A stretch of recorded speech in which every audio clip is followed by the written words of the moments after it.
Hi everybody, my name is Jimmy Carroll. I'm the Vice President of Operations at Tech B2B Marketing, and I'm here at the A3 Business Forum 2025 in Orlando.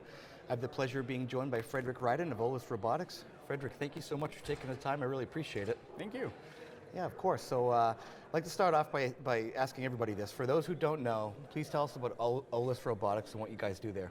Oh yeah, so let me tell me about myself first. Yeah, please do. So I've been working on remote controlling robots for over 15 years now. I started out in the offshore oil and gas sector, ended up doing big R&D projects with NASA and a bunch of the defense primes. And about 3-4 years ago, we started doing software for the industrial automation market we have here. And that's basically software that you install and you run it on a device next to the robot, and that basically watches it 24/7 and catches any fault and records them and enables you to share those diagnostics very easily, and also enables remote control and teleoperation and all those things.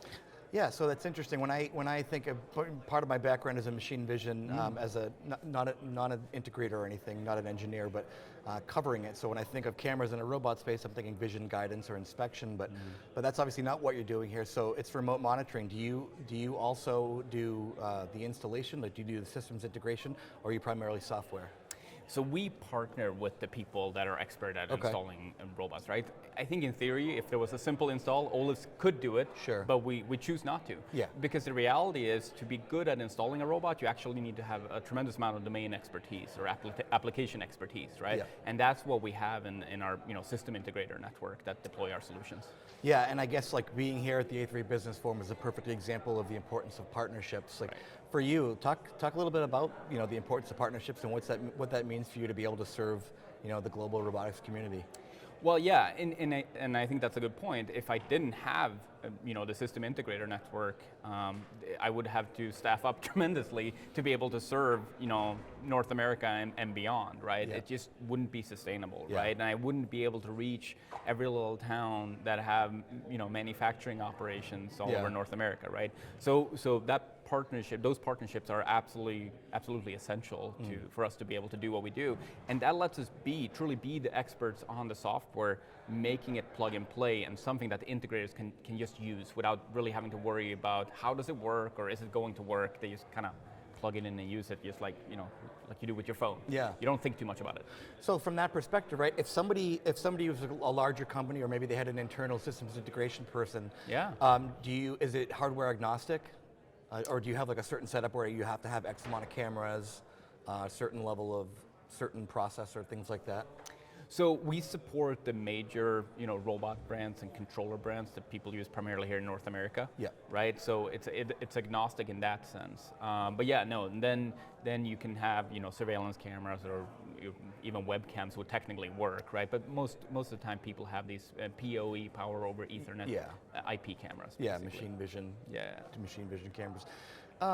So this is obviously it seems like such a natural, obvious application, but I don't know a ton about it, I guess. So I guess what are some of the downfalls of not having remote monitoring, and what are some of the benefits of it? And again, I know some of those are obvious, but maybe you have some specific examples or anecdotes of why this is important. Well, I think there are a couple of reasons, right? So we know that people that have their first automation cell installed can sometimes struggle, right? They need that hand-holding, but they can't necessarily, they're too small to justify hiring a dedicated robotics expert to sit around all day and just wait for problems to occur, right? Yeah. So remote support becomes a much more viable and cost-efficient option in that case. We're also seeing integrators that frankly have become victims of their own success, right? They've frankly deployed too many systems, and there are sometimes thousands of them out there, and the crew that build the cells, they don't necessarily have the bandwidth to travel and see all these customers, and they don't want to staff up massive service departments to serve that, right? So they're looking for a more cost-efficient way to keep their existing customers happy while they build those new cells. Yeah, well, this makes a lot of sense when you frame it that way. I mean, one thing that I like about going to these shows in general, when I say these shows, A3 events, you get to talk to a lot of different folks and see different talks, and in the case of Automate, and see these demonstrations in person, right? How, if at all, have advancements in things like different cameras or AI or end-of-arm tooling, how have those changed the requirements of the needs for remote monitoring, and has it increased the need, and have you had to do anything on the software side to be able to accommodate these new advancements? Yeah, I think as the complexity of the automation goes up, so does the need for sort of remote monitoring and diagnostics. What I find so fascinating about this industry is that, it's actually used AI or machine learning or computer vision, whatever you want to call it, has been quite widely deployed since the 80s in some cases, right? So there's actually a fair amount of experience with what we call AI today, Yep. in this field. And sure, it's gone 10 or 100x more robust and easier to use and all those things. Yep. But it's actually not a new technology in the sector, which many sectors can't really say. Yeah, that is interesting, and it's almost like every year this show grows, and every other event tangentially related to A3 or industrial manufacturing grows, and it evolves. But something that caught me off guard, and I don't know if you heard it earlier, but Rodney Brooks said that only 20% of warehouses are using automation. Yeah. And that just blows my mind, because I think of warehouses, and I think of warehouses being a really good example of different technologies that are advancing and converging to come together. So you've got AMRs, you've got cobots, you've got traditional robots, you have AI, like you're saying, high-speed barcode reading, general quality inspection, and just to think that there's 80% of these that are unautomated, I don't know if that's a word or not, but either way, that just goes to show the opportunity that folks like you and everyone here has. I think that's very interesting. You are the future. Across industries, you are bringing people together from all backgrounds and skill levels to unlock the potential of automation. To make higher quality products with unprecedented precision. To deliver what people need when and where they need it. Forging safer, higher paying careers for those in the industry now and for generations to come. Your technologies are saving lives, helping to feed millions of people around the globe, creating a greener future while sustaining the heart of our manufacturing industry. Over the last year, you've driven innovation, deployed new technologies, and helped us build the largest Automate show ever.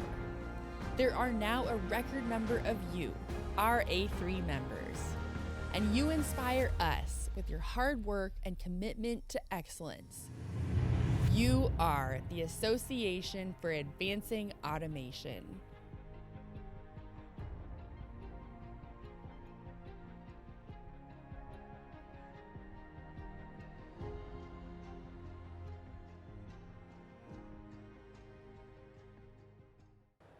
And I think a lot of that, comes from the fact that the automation still isn't easy enough to use.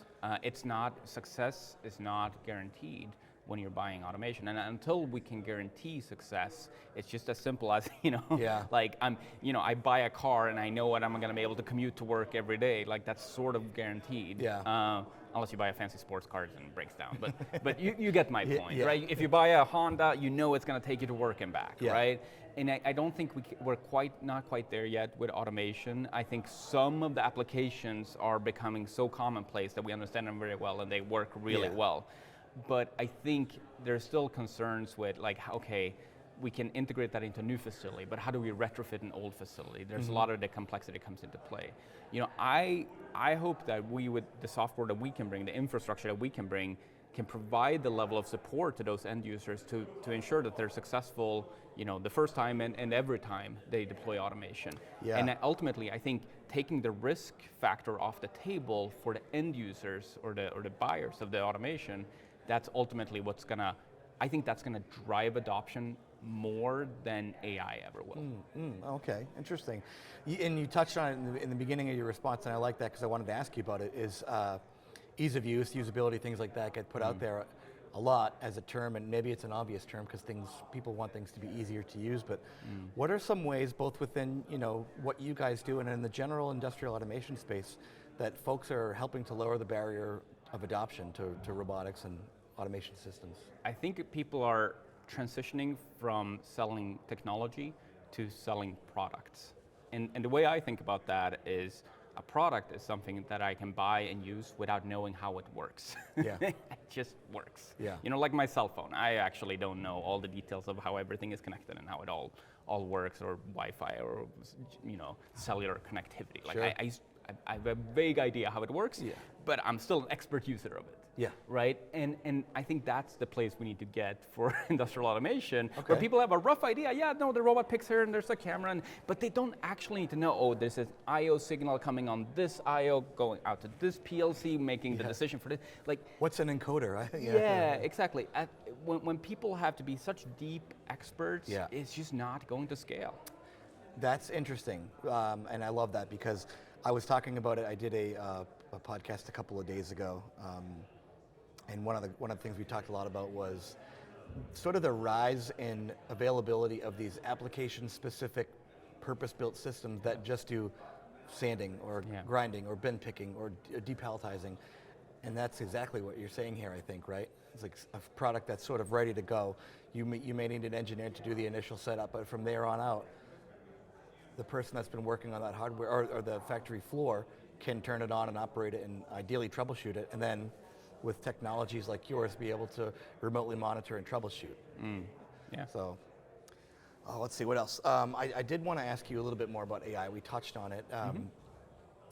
In your experience, and I know that it's not specifically what you guys do, but I'm very curious of your opinion. What are the short-term and long-term benefits of AI? Like, it's been subject to overhype, as we saw earlier, and everybody knows that, but it's adding real value in a number of different ways. What are some key or maybe some notable ways that you've seen AI adding value recently? Well, I mean, I think we've seen the explosion in the picking space, Yeah. right? Of actually getting dynamic, unstructured environment picking of items that maybe the robot has never even seen before, right? And we're starting to see, more widespread adoption of those. And it works really great, but it works because you have very experienced robotics technicians carefully setting it up and calibrating everything and putting everything into place. And I think what I'm most excited about for AI is getting it to a place where it's not just for those very special purpose-built installation, but it's more of a general thing. Like it's as easy as use as starting an app on your phone, and you kind of get AI on your robot somehow. Yeah. Like that's kind of the point we need to get, because the AI is out there. It's available in the cloud services. You can send it pictures, you can send it log files, and it can send you analysis back. I think what is missing is just that last mile of how do we make it, how do we give the AI the data it needs to analyze, and how do we get the analysis back to the people that need to read it, which is probably robot technicians, operators, plant managers, so forth. I don't think this industry needs to focus on building, our own AI. It's more about making the tools available to the people that need them in a way that's sort of digestible. Yeah. That's a good. And just to really drive home the point, like, we cannot have controls engineer having to become fully fledged programmers in order to leverage AI. Yep. It needs to be as simple as modifying some ladder code or something like that.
Yeah, and I have a thought. It's kind of a simple thought, but I like to kind of run it by people that are smarter than me and see what you think. Just I kind of think Maybe back there's to, someone coming after me. You can run it by. you know, like if you look at in today, I guess they still exist, but robot systems that blind, you know, they don't have vision guidance. There's still tons of applications today where that's fully acceptable. Yes. Parts or products or whatever are presented in a structured manner, and those things don't change, they remain static. Yeah. When you add vision to those things, that helps add new layers of flexibility to help guide the robot, to compensate for parts moving and things like that. When you add AI to the robot and the vision, it adds another layer of flexibility for things like what you're saying, like bin picking, picking from clutter, you know, from random bins or cartons, or picking organic fruit, or you know, organic matter, chicken breast or whatever it might be, and it gives you a new layer of flexibility to be able to. Well, let me just stop there.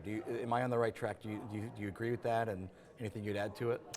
I think it's important to keep in mind that introducing AI in a robot application shouldn't change the whole architecture of everything. You're still going to have a PLC probably in charge of the overarching, you know, structure and safety of the cell. Yeah. You're still going to have robots probably executing traditional trajectories, but a module of those trajectories are probably going to be generated by AI. And I think it was John Battles that said it on the panel too, or actually it was probably Rodney Brooks, who said, you know, it works well, but you have to sandbox it. You know, you can't, AI doesn't really work that well when you let it take over everything. Yeah. Right? So when you integrate AI, you need to have a pretty good understanding of sort of industrial automation and software architecture, where it fits in, where it doesn't belong. Hint, the safety systems, that's where it doesn't belong, right? Right, but it can add tremendous value in, you know, what's in front of me and how do I pick it. Yes. So I forgot what your exact question was, but I think it's really important to understand where to put AI and where to not put it. Yeah. So, well, I ask long questions, so that's totally on me. But you did answer it, and that's a really good point about understanding where to put AI, because, like Rodney was saying, it's not for everything. Yeah. You know, some people just say, I think we need AI. Well, you have to do thorough application analysis to determine, like, this would be a good fit. And anyway, enough about AI. I wanted to go back to a question about usability and ease of use. As far as like the idea of some of these more application specific, or even kind of the idea that you're driving towards, what are some ways beyond cost coming down that we might be able to see increased adoption in small to medium sized enterprise? I think predictability, like it's kind of back to my point on risk, right? The more we can make automation a predictable investment with a very predictable return, I think that's really what's going to scale. I think if you drive the price down tremendously, maybe you're sacrificing quality of the robot arm or something like that. Yeah, price is going down, but you're also increasing the amount of risk you're taking on by buying it. So I personally don't think it's the answer. I think, it's always good if we can streamline our supply chains and get prices to come down, and you know, economies of scale and all that stuff, right? But ultimately, I think what's going to bring that scale is, again, that risk going down, predictability up. Well, that makes plenty of sense. What, in general, based on what you've seen on stage or in conversations you've had or whatever, what are you most excited about this week? What's most interesting to you? Well, I'm excited to hear that a lot of our partners are starting to see orders come in, and they're getting busier. They're deploying more automation than they did last year at the same time, right? So I think that is extremely encouraging news for the whole industry, and I think it's important to keep the focus on that. Like, this is not about, you know, building new technology, building cool robot applications for the sake of building them, right? But we need to be able to get them out into the world, and the way that happens is those orders and that money coming in. Sure. That's when we know that it's working. Yeah. No, that's great to hear. I'm very glad to hear that. Obviously, we've talked about a lot, but if you have any predictions for maybe the short term and the long term within industrial automation, I'd love to hear them, and if not, I totally understand, but it's always something that I do like to ask. I think people are, it's hard to say. It's sort of related to what Rod Brooks said about humanoids. Yeah. I think he's right in a lot of those points. I don't think we're going to see widespread adoption of humanoid robots bought for ROI. They might be bought for entertainment and other purposes, but I don't think we're anywhere close to seeing general purpose robot manipulation in factories or in homes for that matter. Yeah, I now would agree. My opinion doesn't go as far as yours in this, but I do agree. Like these things they're not going to be affordable for quite some time, and I don't know if they'll be safe, at least in the short term. And the other thing is, like, will they be able to do anything that a cobot arm on an AMR can't do now? I'm not sure. But to your point about entertainment, like they are very cool. They're fun to look at. They're interesting. What else that we haven't covered that you might want to make mention of, or you're excited about? No, I think we're good. I think it's been a great 2 days here so far. Like I said, there's a lot of energy. There's a lot of people thinking about, again, making their automation offerings simpler, more streamlined, easier for the end user, and all that stuff. And so I'm excited to see that we're aligned with the rest of the community here. Yeah. I feel like most of us are actually swimming in the same direction, which is incredibly encouraging. Yeah, absolutely. So, Fredrik, thank you so much for taking the time. If folks want to learn more about Olis, is it olis.com or is it olisrobotics.com? You can go to Fredrik Rydén on LinkedIn. That's a good start. I post a lot of content about remote control, remote monitoring, videos, and sometimes it's about our product, sometimes it's about other stuff. But then from there, you can often find Olis Robotics LinkedIn page. That's a very good resource as well. Okay, well, thanks very much. If anybody has any questions or comments for Fredrik, I'd be happy to pass those along. Just check us out at manufacturing-matters.com, and thanks for tuning in. Thank you. Thanks.